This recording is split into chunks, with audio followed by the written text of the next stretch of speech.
that offers you a global perspective. World Tonight, daily on CMA. He's just looking at us with his eyes wide open. Oh, it's so cute. I'm Shushan, and in this series, I'll be tracking into hidden parts of Singapore. Oh my God, treacherous. To find out what's being done to save our biodiversity. Every animal plays a significant role. And if we're running out of time. It seems that there is an uptrend in number of roadkills. It's in our nature. Video on demand on CNA.Asia. Have fun while breaking a sweat on your next visit to Gangnam. Enjoy the weightlessness of bungee fitness. Or learn the health benefits of pole dancing. So don't miss the opportunity to feel the burn with the latest workout trends in Korea.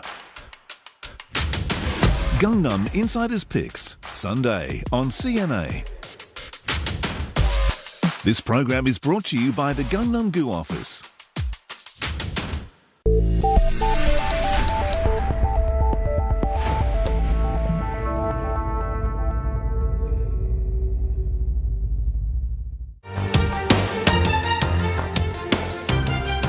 In our top stories this hour, India's COVID-19 death toll crosses 300,000, even as experts warn the actual number might be much higher, as many deaths are not officially recorded. The president of Belarus accused of state terrorism after reports that he issued an order forcing a plane to land in order to arrest an opposition journalist who was on board. No end to post-coup violence in Myanmar. Security forces kill at least 4 people this morning as resistance fighters step up their own campaign against the military government.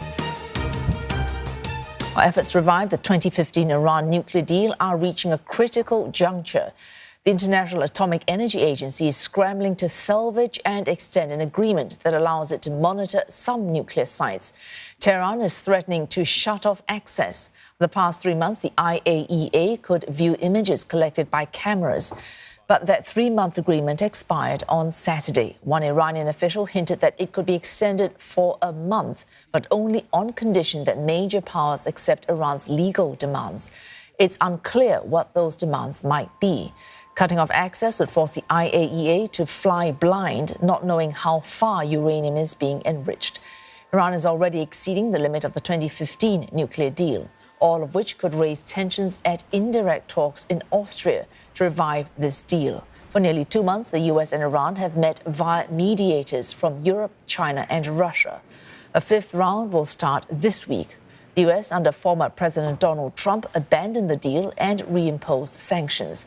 The current Biden administration wants back in, but it expects Iran to take the first step. However, Tehran is demanding sanctions must be removed first. America's top diplomat is voicing his frustration. Antony Blinken says there is no sign yet Iranians are taking steps needed for the removal of sanctions.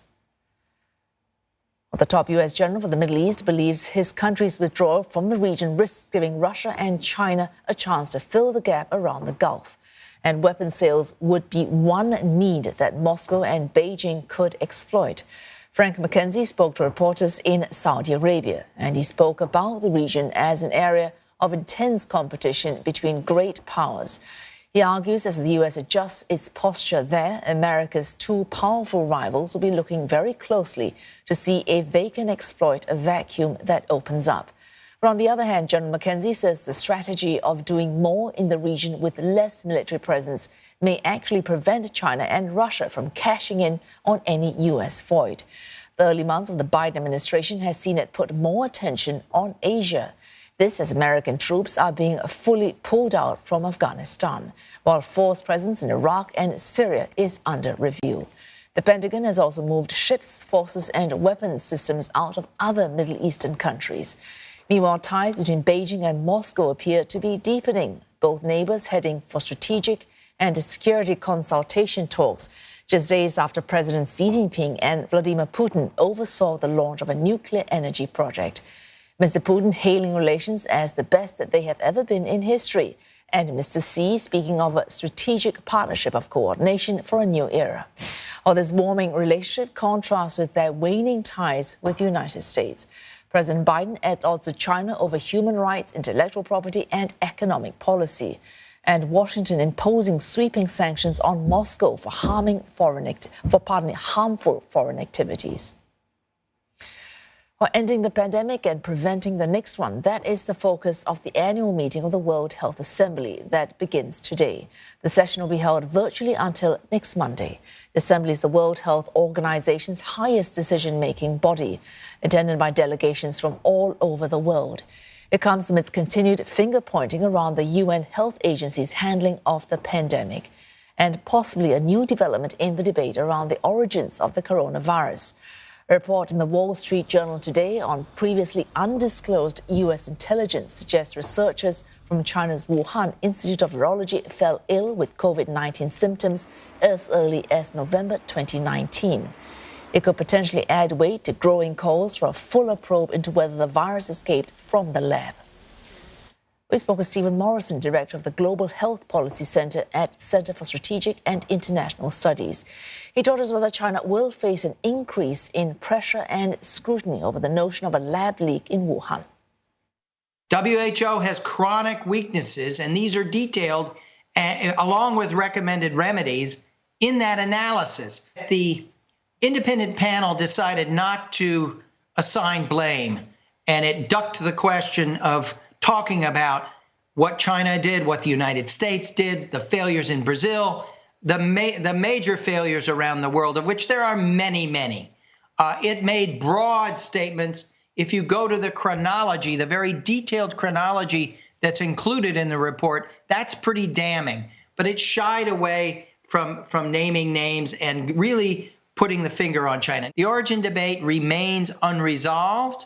There continue to be statements coming from very credible and serious scientists detailing the proposition that this could have happened and needs to be investigated. There needs to be lab records, safety logs, and the like shared and disclosed. And there's going to be a lot of pressure this week upon the Chinese coming from multiple directions. Whether it's successful or not is too early to tell. Japan kicked off its first large-scale vaccination drive this morning in Tokyo and Osaka in a bid to get all eligible senior citizens aged 65 and above inoculated by the end of July. Some 7,500 people are set to receive their shots today. The two centers are expected to handle up to 15,000 vaccinations daily once they are running at full capacity. 180 doctors and nurses from Japan's self-defense forces will man the Tokyo site. Roughly half the number will work in Osaka. They will also be supported by nurses from the private sector. Those eligible but staying in neighboring prefectures will have to go to either center for their jabs. Japan has been criticized for its slow vaccine rollout. Officials have blamed a shortage of shots for this delay. But red tape is also part of the problem. Japan requested domestic trials for the vaccines, and that set the effort back by months. Public frustration is also on the rise, increasingly tested by the states of emergency, as well as fears that the Olympics might trigger new waves of infection. SoftBank Group founder and CEO Masayoshi Son, a critic of Japan's handling of the outbreak, is doubling down on his concern. He's warning there could be a lot to lose, including lives and a dip in GDP, if the government insists on holding the Summer Games. Malaysia's Prime Minister says his government decided not to impose a complete lockdown because it's trying to strike a balance between livelihoods and protecting lives. Dia boleh tutup, tapi bila nak buka balik, mungkin sistem tu dah runtuh. Jadi sebab tu kita belajar. Dalam setahun ni, kita tak boleh tutup itu. Ekonomi tutup. Sebab tu kita kena imbang. It is between life and livelihood. As cases rise, the Malaysian government has imposed what's known as Phase 3.0 of the Movement Control Order, which will take effect from tomorrow. It includes tighter measures such as ordering more employees to work from home and reducing public transport capacity by half. Authorities have also put a cap on the time customers can spend inside stores.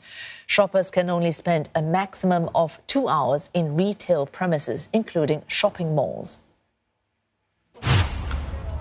The Philippines is looking to launch a vaccine mix and match trial next month.